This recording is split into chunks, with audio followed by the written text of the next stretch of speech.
Bonjour et bienvenue dans cette nouvelle vidéo en compagnie d'Audrey Ginesti.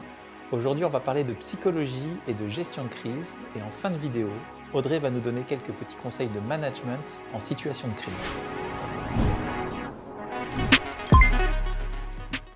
Bonjour Audrey. Bonjour Hubert. Alors je vais te donner un petit peu un contexte et puis on va partir de là. On est dans un cas qui est assez classique pour nous. On est un vendredi soir, sinon c'est pas marrant. Dans une entreprise de taille intermédiaire, on appelle ça les ETI, entre 250 et 5000 employés, sont aujourd'hui les cibles privilégiées des hackers, c'est pour ça qu'on va prendre cet exemple.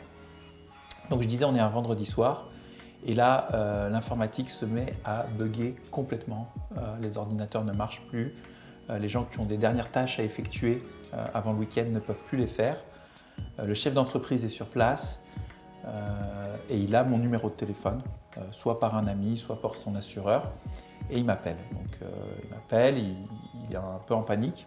Il sait que je suis censé l'aider. On lui a dit, voilà, Hubert, c'est quelqu'un qui intervient en réponse à un incident, donc il va t'aider. Ma première problématique, ça va être de lui faire comprendre qu'on est dans une crise qui est longue, que ce qui est en train de se passer, vraisemblablement, c'est une attaque de type ransomware avec un pirate qui le cible. Donc, ce n'est pas un bug, mais quelqu'un qui lui veut du mal, qui veut son argent principalement. C'est un peu le principe du ransomware, hein. C'est effectivement à chaque fois de demander une rançon C'est du racket. en échange, voilà. C'est du racket, clairement, Okay. c'est je chiffre ton système d'information, tu n'as plus accès à tes données, j'ai le mot de passe pour déchiffrer, je te le vends. Je te le vends quelques centaines, voire quelques millions d'euros. Je ne suis même pas dans le jugement, je ne cherche pas à lui dire voilà, vous en êtes là parce que vous avez mal fait ci, mal fait ça. Oui, Non, je suis juste sur le constat. Voilà, aujourd'hui, il y a ça qui est en train de se passer. Moi, je vais vous aider, mais ça va prendre du temps. Et ça va nécessiter le travail de vos équipes. Et là, tu es face à quelle réaction? Le déni. Oui. En général, le premier réflexe, c'est quand ils m'appellent, ils me disent bon, vous venez ce soir et puis demain matin, tout est réparé. Hein. D'accord, oui. On sait que c'est pas comme ça que ça se passe. Bon, alors peut-être ce week-end et lundi on repart. Non plus. C'est vraiment, on est sur une gestion de crise qui est longue avec une gestion vraiment des ressources, de la communication, de plein de choses. Enfin, il y a des déclarations de police à faire, des déclarations à la CNIL. Enfin, Oui, donc il y a quand même beaucoup de démarches. Là, la première question que je me pose, je me demande, est-ce que ce chef d'entreprise, habituellement, quand il y a un bug informatique, comment ça se passe? Est-ce qu'on pourrait imaginer que de la même manière, finalement, il y a son responsable informatique qui l'appelle, qui lui dit voilà, il y a ce bug-là et c'est réglé peut-être de manière assez rapide. D'habitude, lorsqu'il y a une application qui ne marche pas ou un ordinateur qui ne marche pas et que c'est du domaine du bug, en effet, il va appeler son informaticien. L'informaticien, il va, dans le meilleur des cas, redémarrer la machine et tout fonctionnera. Dans le pire des cas, si c'est un développeur et qu'il y a un petit peu de code informatique à traficoter, il va traficoter un petit peu de code informatique et puis le service va repartir. Donc ça n'a rien à voir avec ça. Donc j'ai le sentiment qu'il y a peut-être cette distinction à faire entre ce que vous avez l'habitude de rencontrer comme problématique informatique et ce type d'attaque qui est clairement ciblé, comme tu l'as dit, et qu'en termes à la fois d'incidence et de gestion de crise, ça va être complètement différent. Donc peut-être j'ai l'impression, voilà, le premier point à clarifier peut-être, hein, c'est cette distinction entre ces deux types de problèmes qui finalement n'ont rien à voir. Et ça te paraît légitime pour toi qu'un chef d'entreprise ait cette réaction un petit peu de déni au départ lorsqu'il y a une crise qui survient comme ça? Alors, donc, comme on l'a évoqué, il y a déjà cette première réaction qui peut être, il fait appel à sa mémoire un peu plus récente. Donc les souvenirs qu'il a, c'est que quand il y a une problématique informatique, c'est réglé de manière rapide. C'est une histoire de bug. Il n'est pas visé spécifiquement. Et puis la deuxième chose, c'est que quand on lui explique qu'il a été visé, que c'est une attaque qui va peut-être mettre plusieurs semaines avant de se résoudre, qui va bloquer son entreprise, il peut se sentir en état de choc. C'est-à-dire que malgré tout, il y a quand même un choc émotionnel qu'il peut ressentir. Et donc la première réaction naturelle, c'est de mettre une certaine distance et d'être un petit peu entre guillemets dans le déni pour employer les termes psy, mais surtout de ne pas comprendre réellement ce qui se passe, de ne pas vraiment intégrer l'information. Donc intellectuellement, il peut comprendre l'information, mais peut-être qu'émotionnellement, ce n'est pas tout à fait compris, notamment au niveau des conséquences présentes et futures. Et tu penses que je devrais faire quoi, moi, quand je l'ai au téléphone, pour pouvoir lui faire passer ce message, peut-être plus en douceur, pour que ce soit plus facilement accepté par lui, sans qu'il y ait cette notion de choc, peut-être? Alors, ce qui pourrait être intéressant, c'est de savoir comment tu fais habituellement. Est-ce que tu as un mode de fonctionnement Alors, habituellement, à ce niveau-là, j'interviens avec un expert qui va être un expert d'investigation numérique, qui lui, en général, va être un informaticien très technique, très cash, et qui va directement lui dire « Non, mais là, on est parti pour 3 semaines ». Et moi, je vais avoir plutôt un rôle de good cop qui arrive derrière, qui dit « Écoutez, oui, voilà, je peux confirmer ce que dit ce monsieur-là, il connaît très bien son métier, on est intervenu dans plusieurs crises ensemble et je dois vous dire que là, ce que vous avez à faire, c'est vraiment une attaque ciblée. Ça va prendre du temps, il faut vraiment que vous nous fassiez confiance parce que si vous ne prenez pas les bonnes mesures dès maintenant, vous risquez de le payer sur le long terme. » Si vous êtes 2, déjà, c'est un petit peu plus complexe, mais admettons que tu sois seul sur des interventions. L'idée, ce serait plutôt d'y aller progressivement. C'est-à-dire que de but en blanc, comme ça, lui expliquer que son entreprise va être paralysée pendant 3 semaines, c'est quand même assez difficile à entendre. Donc ça pourrait potentiellement faire l'effet inverse, c'est-à-dire le côté autruche. Je ne vais pas vous écouter parce que ce que vous dites est faux, et donc avoir ce qu'on appelle, nous, un effet de réactance. Donc, presque de prendre le contre-pied de ce que tu vas dire. Donc là, la personne va se braquer. Idéalement, on pourrait partir de ses connaissances. C'est-à-dire, qu'est-ce que vous savez de la crise, de l'incident qui vient de se produire?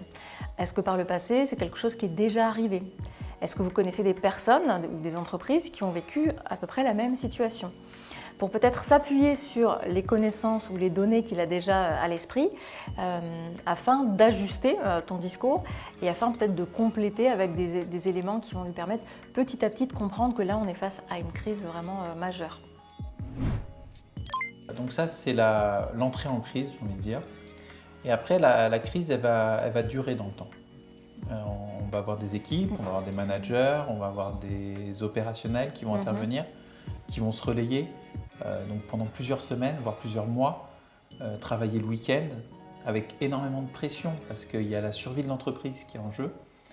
Et donc on va se retrouver avec peut-être des sujets de management qui sont un peu spécifiques.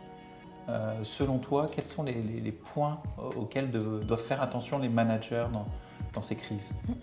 Donc là, on est déjà dans un état, dans un contexte de tension. Donc je dirais là où il faut être vigilant, c'est de ne pas rajouter du stress à une situation qui est déjà extrêmement stressante et anxiogène. Là, l'idée, c'est peut-être de privilégier, je dirais, le dialogue, le discours, qu'on est dans une situation inédite, jamais connue jusque-là, de rappeler que on est une équipe, qu'on fonctionne ensemble, et que là, l'objectif, ça va être non pas, je dirais, de faire une course de rapidité, mais plutôt un marathon. C'est quelque chose qui va s'inscrire sur la durée, donc il faut préserver notre énergie pour pouvoir tenir quand même sur le long terme. Et est-ce que tu penses que distribuer des bonus aux collaborateurs qui interviennent en crise, ça aide à avoir une gestion plus rapide? Alors on sait qu'un bonus financier sur du court terme peut être intéressant, peut avoir cet effet augmentation de performance. Là, je parle au niveau des études scientifiques, au niveau des données qu'on peut avoir.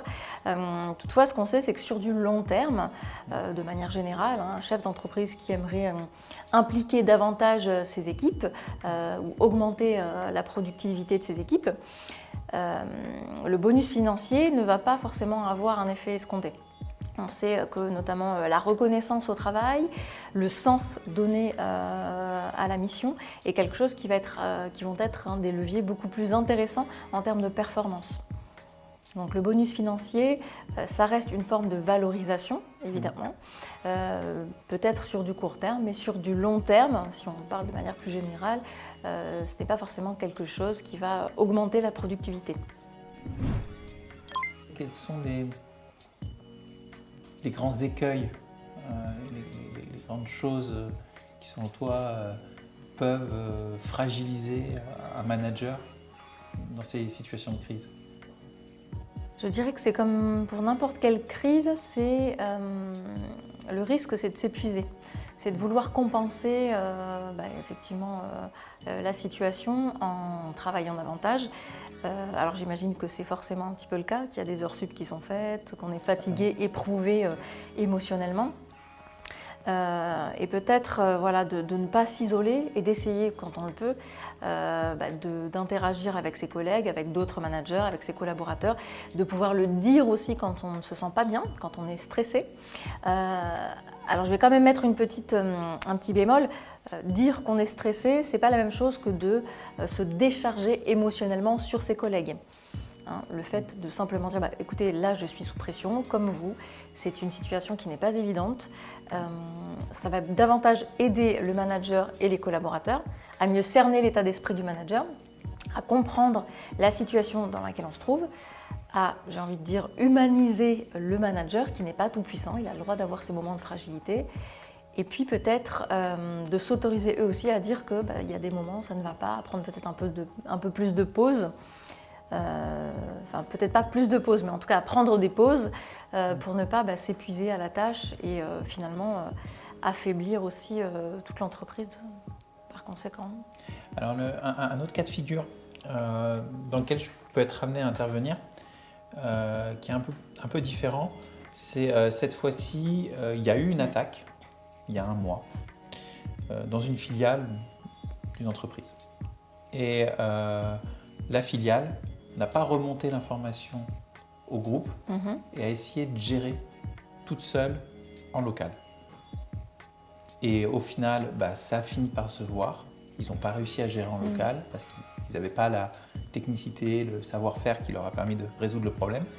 Et donc au final, c'est le grand groupe qui m'appelle et qui me dit voilà, on a cet incident qui est survenu il y a un mois avec cette filiale. Et là, on est sur d'autres problématiques.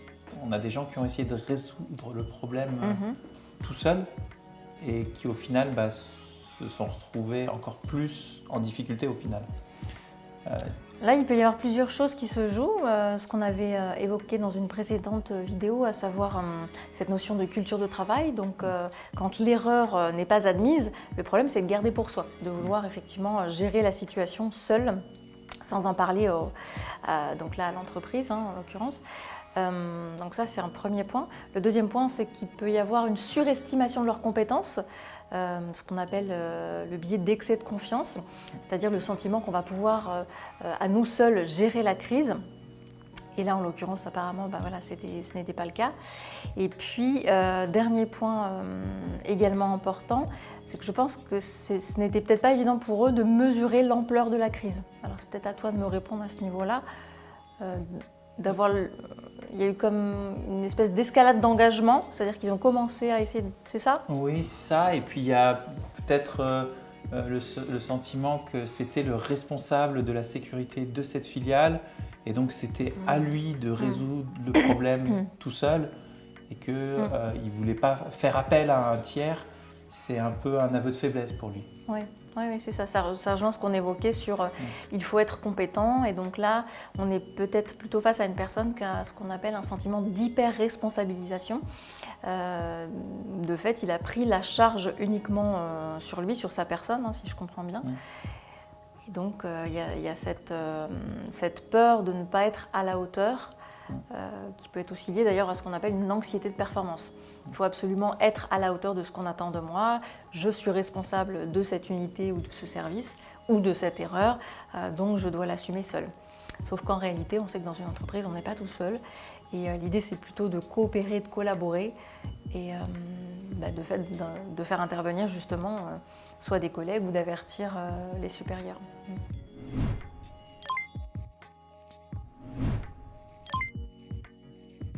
Alors, ce qui est important à retenir, ce sont notamment 3 choses. La première, c'est d'accepter la gravité de l'événement, ce qui n'est pas toujours évident. La deuxième chose, c'est d'accepter de l'aide extérieure. Et puis, dernier point également, c'est de prendre conscience qu'on peut rapidement s'épuiser. Donc, soyez attentifs au bien-être de vos équipes. À bientôt avec CNC Expertise, votre partenaire cyber. Et moi je vous dis à très bientôt.